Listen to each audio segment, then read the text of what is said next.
ሰላም የተወደዳችሁ የቻናላችን ቤተሰቦች፣ እርድን እንደ አንድ ተራ ቅመም ብቻ ነው የምታዩት? እንግዲያውስ ዛሬ ሐሳባችሁን የሚያስቀይር መረጃ ይዤ ቀርቤያለሁ።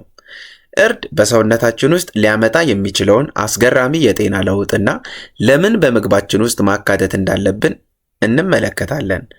ዛሬ የምናየው እርድ በውስጡ አንድ በጣም አስገራሚ ሚስጥር ይዟል። አብዛኞቻችን በየቀኑ በምግባችን ውስጥ ብንጠቀምበትም አንድን ቀላል ነገር ካላደረግን ግን ሰውነታችን ከእርዱ ውስጥ የሚያገኘውን ዋና የጤና ንጥረ ነገር በጭራሽ ሊጠቀምበት አይችልም። ያ ሚስጥር ምን እንደሆነና እንዴት በቀላሉ ልንፈታው እንደምችል በቪዲዮ መጨረሻ ላይ አሳያችኋለሁ። ይህ ኢትዮፈውስ ነው። ይህን ቻናል ሰብስክራይብ ካላደረጋችሁ ሰብስክራይብ ታደርጉ ዘንድ በአክብሮት እየጋበዝኩኝ ይህንን ቪዲዮ ደግሞ ላይክ አድርጋችሁ እንድትጀምሩ በአክብሮት እጠይቃለሁ። እርድ በባህላዊ የምግብ አዘገጃጀትና ለዘመናት በባህላዊ ሕክምና ውስጥ በተለይም በህንድ እና በቻይና የሕክምና ጥበብ ውስጥ እንደ ዋነኛ ግብዓት ሲያገለግል ቆይቷል። የእርድ ዝና በምግብ ዝግጅት ላይ ብቻ የተገደበ ሳይሆን ከፍተኛ የሆኑ ባዮአክቲቭ ውህዶችን የያዘ በመሆኑ ጭምር ነው። ከነዚህ ውህዶች መካከል ዋነኛው ኩርኩሚን ሲሆን ለአብዛኛዎቹ የእርድ ቅመም ፈዋሽ ባህሪያት እንዲኖረው ያደረገው ይህ ንጥረ ቅመም ነው። ዘመናዊ ሳይንሳዊ ምርምሮችም የዚህን ተክል ታሪካዊ ጠቀሜታዎች በማረጋገጥ ለአጠቃላይ ጤና የሚሰጠውን ዘርፈ ብዙ ፋይዳ እያረጋገጡ ይገኛሉ። በእርድ ውስጥ የሚገኘው ዋነኛው ንቁ ንጥረ ነገር ኩርኩሚን ይባላል። ይህ ፖሊፌኖል ለቅመሙ ደማቅ ቢጫ ቀለም የሚሰጥ ሲሆን የኃይለኛ የጤና ጥቅሞቹ ምንጭም ነው።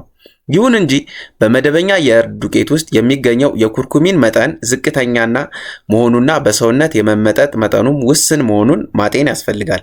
እርድን ከጥቁር አዝሙድ ወይም ቁንዶ በርበሬ ጋር አብሮ መጠቀም ሰውነታችን ኩርኩሚንን የመምጠጥ አቅሙን በከፍተኛ ሁኔታ ይጨምረዋል። ከዚህ በማስከተል እንግዲህ የእርድን ዋና ዋና የጤና ጥቅሞችን የምናይ ይሆናል። የመጀመሪያው እንግዲህ የጸረ ብግነት ወይም አንቲ ኢንፍላማቶሪ ባህሪ ነው። ስር የሰደደ ብግነት ወይም ክሮኒክ ኢንፍላሜሽን ለብዙዎች በተለምዶ የምዕራባውያን በሽታ የሚባሉ ተላላፊ ያልሆኑ ስር የሰደዱ ህመሞች እንደ ስኳር ህመም፣ ግፊት፣ ካንሰር የመሳሰሉት በሽታዎች መሰረታዊ መንስኤ ነው።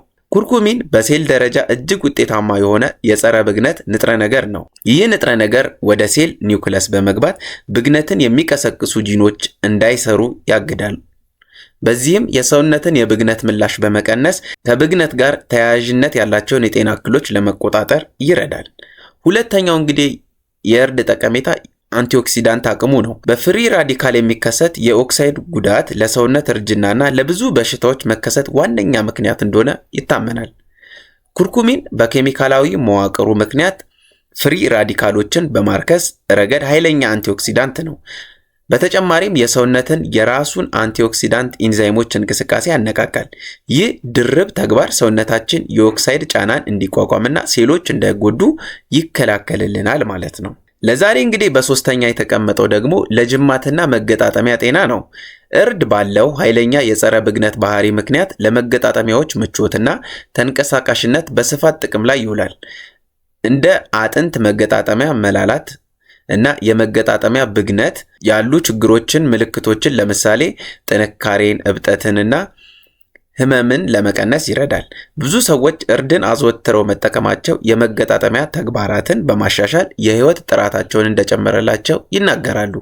ሌላው እንግዲህ የእርድ ጠቀሜታ ደግሞ የሰውነት በሽታ የመከላከል አቅምን ማጠናከር ነው። እርድ የሰውነት በሽታ የመከላከል ስርዓት በተለያዩ መንገዶች ይደግፋል።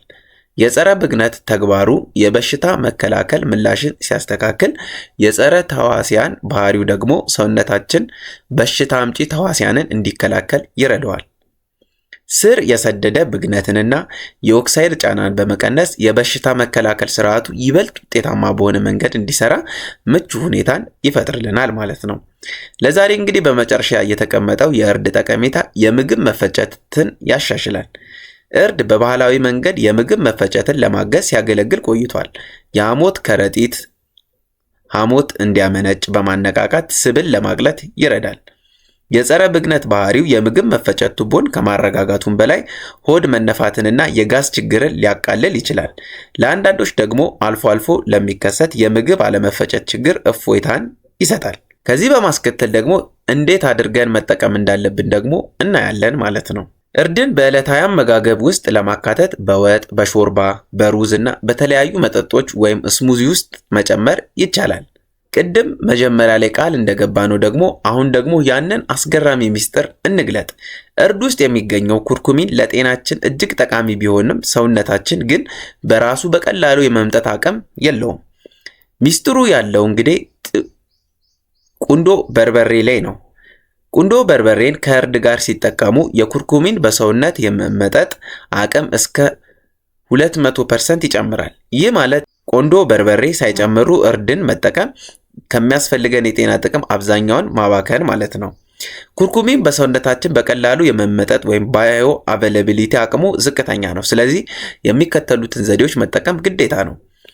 የመጀመሪያው እንግዲህ ከቁንዶ በርበሬ ጋር ማጣመር ነው። ይህ ደግሞ እጅግ አስፈላጊ ነው። ቁንዶ በርበሬ በውስጡ ፓይፕሪን የተባለ ንጥረ ነገር ይዟል።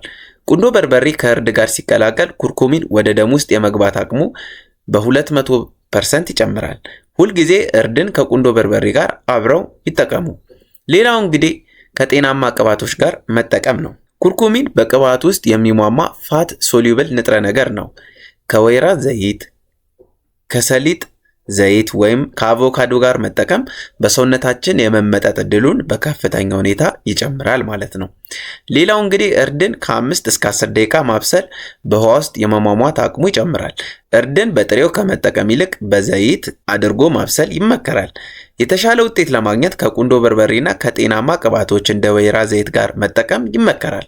እርድን በአጠቃላይ ደህንነቱ የተጠበቀ ቢሆንም በተለይም የደም ማቅጠኛ መድኃኒት ለሚወስዱ ወይም የሐሞት ከረጢት ችግር ላለባቸው ሰዎች ጥንቃቄ ያስፈልጋል ማለት ነው። ስለ እርድ የጤና ጥቅሞች ዛሬ ያየናቸው መረጃዎች በዕለት ተዕለት ህይወታችን ውስጥ ትልቅ ለውጥ ሊያመጡ የሚችሉ ናቸው። እርድን እንደ ቅመም ብቻ ሳይሆን እንደ መድኃኒት መመልከት ለጤናችን ትልቅ ኢንቨስትመንት ነው።